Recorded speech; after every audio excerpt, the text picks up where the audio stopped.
Hello students, welcome to learn economics and law. आज हम बात करेंगे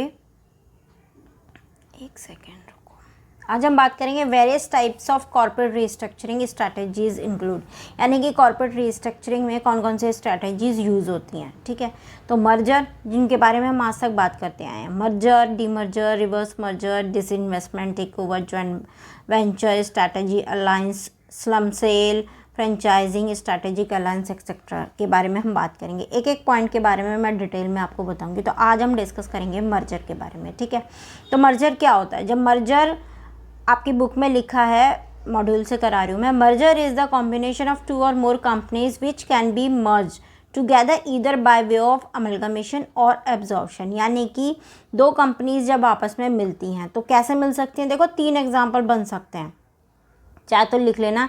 या तो दो कंपनी है ए और बी, या तो ए और ए प्लस बी, यानी कि दो ए प्लस बी मिलेंगी तो ए बी बनेगा। या तो दोनों कंपनी आपस में सहमति से काम करेंगी, दोनों कंपनियों के नाम चलेंगे। ठीक है, जैसे वोडाफोन और आइडिया का चल रहा है। ठीक है, तो वोडाफोन और आइडिया दोनों मर्ज हो गई हैं, आपस में दोनों का नाम चल रहा है। एक मर्जर होता है जब ए प्लस बी मर्ज होते हैं आपस में और ए ज़्यादा पावरफुल हो जाती है, यानी कि वो उसको एक्वायर कर लेती है। ए ज़्यादा पावरफुल हो जाती है, ए का ही नाम चलता है, उसकी मर्जी है वो बी का नाम चलाए या ना चलाए। ठीक है, एक मर्जर होता है जब ए प्लस बी बनते हैं और एक नई कंपनी फॉर्म होती है सी, जिसे आप बोलोगे सी। ठीक है, तो मर्जर ये हो गए। तो यही कह रहा है, either by way of amalgamation हो गया या फिर एब्जॉर्प्शन हो गया। The combining of two or more companies is generally by offering the stock holders of one company securities in the acquiring company in exchange of surrender of their stock. यदि दो companies आपस में मर्ज हो रही हैं तो जो स्टॉक होल्डर हैं जिनके पास कंपनी बी के, मान लीजिए एग्जाम्पल ए प्लस बी हैं, वो मर्ज हो गई आपस में, तो जिनके पास ए मतलब जो मर्जिंग कंपनी है, जो एक्वायरिंग कंपनी है, उसके जो शेयर हैं, तो वो स्टॉक होल्डर्स को ये ऑप्शन देते हैं कि आपके पास जो स्टॉक है, जो कंपनी ख़त्म होने वाली है या जो मर्ज हो गई है, कि आप उसके स्टॉक उस कंपनी को, एक कंपनी को सरेंडर कर दो और नए स्टॉक, जो कंपनी फॉर्म हुई है, जो नई कंपनी बनी है, जो पावरफुल कंपनी है या जिस कंपनी के नाम आगे फॉरवर्ड कंपनी चलने वाली है, जिसका नाम चलने वाला है, उस कंपनी के हम शेयर आपको दे देंगे उसके एवज में। पर जो पुरानी कंपनी है, जो ख़त्म हो गई कंपनी या जिसकी पावर ख़त्म हो गई, उस कंपनी के आप स्टॉक हमें सरेंडर कर दो। ठीक है, जनरली ये होता है मर्जर में। तो आपके मॉड्यूल में यही लिखा है, ये मैंने आपको समझा दिया डिटेल में। ठीक है, मॉड्यूल से देखिए बहुत मुश्किल होता है पढ़ना, जबकि मॉड्यूल की जो लैंग्वेज है वो कंफ्यूजिंग करती है, पर आप रेगुलर वेज में यदि मॉड्यूल की लैंग्वेज पढ़ेंगे ना तो वो आसान रहेगा आपको। और सबसे बड़ा बेनिफिट ये है कि मॉड्यूल के बाहर कुछ नहीं आता, मॉड्यूल में से ही आता है जो कुछ आता है। अब मर्जर चार प्रकार के होते हैं, horizontal merger, vertical merger. Basically merger जो होते हैं, आप देखते हो चार, कहीं किसी किसी बुक में 4 जगह लिखे होते हैं, किसी किसी बुक में 2 जगह लिखे होते हैं। मर्जर दो होते हैं, कॉन्जेनरिक मर्जर और कॉन्ग्लोमरेट मर्जर। 2 मर्जर होते हैं, पर कॉन्जेनरिक मर्जर में 2 और ऐड होते हैं मर्जर, 2 टाइप और होते हैं, एक होता है हॉरिजॉन्टल, एक होता है वर्टिकल। ठीक है, समझ में आ रहा है? पहले हम मर्जर 2 तरीके के होते हैं, कॉन्जेनरिक मर्जर और कॉन्ग्लोमरेट मर्जर, 2 तरीके के मर्जर होते हैं। पर हॉरिजॉन्टल मर्जर और वर्टिकल मर्जर जो हम देखते हैं वो कॉन्जेनरिक मर्जर के ही 2 पार्ट हैं। ठीक है, मैं आपको समझाऊंगी। पहले हम बात करते हैं कॉन्जेनरिक मर्जर क्या होता है। कॉन्जेनरिक मर्जर क्या होते हैं? COGENERIC। ठीक है, Congeneric merger, it is type of merger where two companies are in the same related industries, यानी कि सेम इंडस्ट्रीज में है, but do not offer the same product. Same product नहीं दे रही हैं वो, ठीक है, but related product, and related product है उसका, and may share similar distribution channel providing synergies for the merger. यानी कि ये क्या कहना चाह रहे हैं कि सेम इंडस्ट्रीज है पर प्रोडक्ट सेम नहीं है, और जो टारगेट ऑडियंस है, जैसे मान लीजिए एक कंपनी कार मैन्युफैक्चरिंग कर रही है। ठीक है, कार मैन्युफैक्चरिंग कर रही है तो वो कार देगी। अब जब कार आप लेते हो तो कार का इंश्योरेंस भी कराते हो, जनरली सी बात है, कार का इंश्योरेंस भी होता है। तो वो जो इंश्योरेंस कंपनी से आप टाई अप करोगे, ठीक है, तो वो क्या होगा, मैन्युफैक्चरिंग कंपनी यदि इंश्योरेंस कंपनी से टाई अप कर ले कि जी जो हमारे यहाँ से कार खरीदेंगे हम उनको इस कंपनी का इंश्योरेंस भी ऑफ़र करेंगे, ले ना लें वो उसकी मर्जी है, पर हम ऑफ़र करेंगे। क्यों? क्योंकि हमारा टाई अप है। ठीक है, ठीक है। तो क्या हुआ, यानी कि आपका टाई अप तो हुआ, पर आपका कार मैन्युफैक्चरिंग कंपनी से नहीं हुआ, आपका इंश्योरेंस कंपनी से हुआ, यानी कि रिलेटेड कंपनी तो हो गई पर सेम नहीं हुई। यही आपका यहाँ पर ये कह रहा है कि क्या होता है, same where two companies are in same or related industries, यानी कि सेम और रिलेटेड इंडस्ट्रीज में तो है, पर do not offer the same product same नहीं है।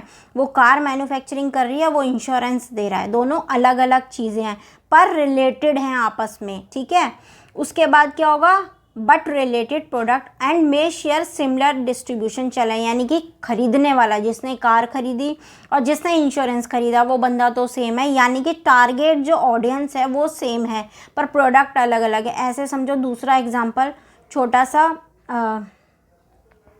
जैसे आपने आजकल फ़ोन का ले लो, छोटा सा एग्जांपल, फ़ोन के साथ चार्जर नहीं आ रहे। ठीक है, तो एक कंपनी फ़ोन दे रही है और एक कंपनी चार्जर बना रही है, कोई और ही कंपनी। ठीक है, तो वो चार्जर प्रोवाइड कर रही है, तो दोनों सिमिलर हो गए, यानी कि एक बंदा जिसने फ़ोन ख़रीदा वो चार्जर भी खरीदेगा, नेचुरल सी बात है। तो प्रोडक्ट अलग अलग हो गए, ऑडियंस सेम हो गई। ठीक है, प्रोडक्ट अलग अलग हो गए और टाई अप हो गया। तो ये जो मर्जर होता है, यानी कि जो चार्जर दे रही है कंपनी और जो फ़ोन दे रही है कंपनी, उन दोनों कंपनी का आपस में टाई अप है, और जो लेने वाला ग्राहक है, जो एंड यूज़र है, वो एंड यूज़र सेम है, वो फ़ोन भी ले रहा है और वो चार्जर भी ले रहा है, प्रोडक्ट अलग अलग है। ठीक है, समझ में आ गया? प्रोडक्ट अलग अलग है और एंड यूज़र सेम है। ठीक है, और उन दोनों कंपनियों का, फ़ोन कंपनी का और चार्जर कंपनी का आपस में टाई अप है। ये मैंने आपको एग्जांपल दिया है, ऐसे एग्जांपल और बहुत हो सकते हैं समझाने के लिए। ठीक है, तो ये कैसे हो गया, ये कॉन्जेनिक मर्जर हो गया। इस टाइप के मर्जर को आप क्या बोलेंगे, कॉन्जेनिक मर्जर। ठीक है, अब इसमें आगे दो आते हैं। कॉन्जेनिक मर्जर आगे दो तरीके से डिफाइन किया जाता है। अब इसमें आगे लिखा है कॉन्जेनिक मर्जर में ही आपके मॉड्यूल में, the potential benefit from these merger is high because these transaction offer opportunity to diversify around a common case of strategy resources, यानी कि यदि एक कंपनी फ़ोन भी दे रही है, चार्जर भी दे रही है, तो क्या होगा, उसका एरिया जो है बड़ा हो जाएगा। जब किसी भी बंदे के ऊपर, मान लीजिए एक आदमी है, उसके ऊपर जिम्मेदारी ज़्यादा है, तो वो जिम्मेदारी ठीक से नहीं निभा पाएगा, बजाय इसके कि उसे 4 जने और प्रोवाइड कर दिए जाएं कि भैया अपनी जो जिम्मेदारी है उसको बांट लो आपस में। तो क्या होगा, सारी जिम्मेदारी आपस में बढ़ जाएंगी, जिम्मेदारी जो है डाइवर्सिफाई हो जाएंगी, जिससे क्या होगा, हर बंदा अपनी अपनी एरिया की जिम्मेदारी को बखूबी ठीक से तरीके से निभा पाएगा। और आपने, ये तो कंपनी के लेवल पे बात होगी, तो आप एक्सपर्ट बंदा रखोगे तो एक्सपर्ट बंदा उस फील्ड के काम को जानता है, ज़्यादा बेहतर तरीके से कर पाएगा, यानी कि जो आपकी इकोनॉमिकली और जो आपकी काम करने की पोटेंशियल है वो बढ़ जाएगी, आपका काम डाइवर्सिफाई हो जाएगा। ठीक है, समझ में आ गया? दूसरा होता है हॉरिजॉन्टल मर्जर। हॉरिजॉन्टल मर्जर क्या होता है, it is a merger of 2 और more companies that compete in the same industries, यानी कि जो सेम इंडस्ट्रीज में कम्पीट कर रहे हैं, सेम इंडस्ट्रीज में काम कर रहे हैं, कंपटीटर हैं आपस में। It is a merger with a direct competitor and hence expand as the firm operation in the same industries. Horizontal merger are design to achieve economic of scale and result in reduce the number of competitor in the industries. ठीक है, यानी कि same industry, एक company जो car बना रही है, दूसरी कंपनी जो कार बना रही है, वो आपस में मर्ज हो जाती हैं। ठीक है, सेम इंडस्ट्रीज जो दोनों कार बना रही है और आपस में मर्ज हो जाती हैं और कंपटीशन मार्केट में ख़त्म हो जाता है, जो देंगे हम ही देंगे, हमारे ही रेट है। ठीक है, कंपटीशन ख़त्म हो गया है, उस मर्जर को आप हॉरिजॉन्टल मर्जर बोलते हो। देखो, इसको याद करने का क्या तरीका है, जब मैं पढ़ती थी मैं ऐसे याद रखती थी, क्योंकि ये थोड़े चारों ना सिमिलर हो जाते हैं। हॉरिजॉन्टल मर्जर जो है, हॉरिजॉन्टल का एच ऊपर भी सेम है, नीचे भी सेम है। एच को आप ऐसे बनाओगे ना, तो ऊपर भी सेम और नीचे भी सेम है, यानी कि रिलेटेड इंडस्ट्रीज़ हो गई। ठीक है, तो रिलेटेड इंडस्ट्रीज़ में जब आप करोगे, कंपटीशन खत्म हो जाए, तो सिंपल सा एग्जांपल है। ठीक है, तो ये तो सिंपल सा हॉरिजॉन्टल तो सिंपल हो गया, यानी कि 2 कार मैन्युफैक्चरिंग कंपनी हैं, वो आपस में मर्ज हो रही हैं, तो कंपटीशन क्या हो रहा है, ख़त्म हो रहा है, क्योंकि सेम इंडस्ट्रीज़ में सेम वो मर्जर हो रहा है। ठीक है, उसके बाद होता है vertical. It is a merger which take place upon the combination of 2 companies which are operating in the same industry but at different stage of production and distribution system. यानी कि यहाँ पर वर्टिकल मर्जर में भी क्या हो रहा है, सेम इंडस्ट्रीज हो रही हैं पर लेवल क्या होंगे, प्रोडक्शन के अलग अलग होंगे। जैसे आप इसको वर्टिकल मर्जर को आप दो तरीके से, एक हो गया forward backward integration, forward integration, दो शब्द हैं। जैसे आप समझिए कि मैं आपको एग्जांपल देती हूँ वर्टिकल मर्जर का। जैसे एक पाइप, स्टील का पाइप बना रही है, या आप ऐसे समझिए कि जब एक कंपनी कुछ बना रही है, ठीक है, ये कुछ भी मैन्युफैक्चरिंग कर रही है, कुछ भी समथिंग, कुछ भी, उसके लिए रॉ मटेरियल चाहिए, ठीक है। किसी भी चीज़ को बनाने के लिए रॉ मटेरियल चाहिए होता है। तो यदि कंपनी, कोई भी कंपनी किसी चीज़ को बनाने के लिए जिस कंपनी से रॉ मटेरियल ले रही है, वो यदि पीछे बैकवर्ड जाके उस रॉ मटेरियल कंपनी से, जो उसको रॉ मटेरियल दे रही है, उस कंपनी के पास जाके उससे मर्जर कर लेती है, तो इसको आप बैकवर्ड इंटीग्रेशन मर्जर बोलोगे। यानी कि बैकवर्ड जाके उसने मर्जर कर लिया, ठीक है। सेम रिलेटेड, यहाँ पर वर्टिकल मर्जर में सेम रिलेटेड कंपनी तो हो गई, वहाँ पर क्या था, हॉरिजॉन्टल में कंपटीशन खत्म हो रहा था। यानी कि वो भी कार मैन्युफैक्चरिंग कर रही है और वो भी दूसरी कंपनी भी कार मैन्युफैक्चरिंग कर रही है। जैसे एक टाटा हो गई और एक मारुति हो गई, दोनों कंपनी आपस में मर्ज हो जाए तो वो हॉरिजॉन्टल मर्जर होगा, कंपटीशन खत्म हो जाएगा। अब वर्टिकल मर्जर में क्या है, यदि एक कार कंपनी है या कार मैन्युफैक्चरिंग कंपनी ले लो, कार मैन्युफैक्चरिंग कंपनी है, और वो यदि रॉ मटेरियल, जिस कंपनी से रॉ मटेरियल वो ले रही है कार बनाने के लिए, यदि वो उससे टाई अप कर लेती है, पीछे जाके बैकवर्ड जाके उससे टाई अप कर लेती है और मर्जर हो जाता है, तो आप इसको बैकवर्ड बोलोगे। और सेम इंडस्ट्रीज़ में हो गया, यानी कि वो भी कार का मैन्युफैक्चरिंग रॉ मटेरियल प्रोवाइड कर रही है, तो वो हो गया। और यदि फॉरवर्ड इंटीग्रेशन बोलेंगे, यदि वर्टिकल मर्जर में ही यदि वो जाके एंड यूज़र, यानी कि रिटेलर, जो कार कंपनी बेच रही है, जो डिस्ट्रीब्यूटर हैं, उनसे जाके टाई अप कर लेते हैं, डिस्ट्रीब्यूशन शिप कंपनी जो है उससे जाके कार मैन्युफैक्चरिंग कंपनी फॉरवर्ड, यानी कि आगे जाके वो उससे मर्जर कर लेती है। तो आप इसको सेम इंडस्ट्रीज़ में हो गया, वो भी कार बेच रही है, वो भी कार बना रही है, तो सेम इंडस्ट्रीज़ में हो गया। इस टाइप के मर्जर को आप बैकवर्ड फॉरवर्ड इंटीग्रेशन मर्जर बोलोगे, ठीक है। तो ये दो, पीछे रॉ मटेरियल जो दे रही है उससे टाई अप कर लिया मैन्युफैक्चरिंग कंपनी ने, उससे मर्जर कर लिया, तो उस टाइप, ये सेम इंडस्ट्रीज़ में हो गया और मर्जर हो गया। कंपटीशन नहीं हुआ, इसमें कंपटीशन खत्म नहीं होगा।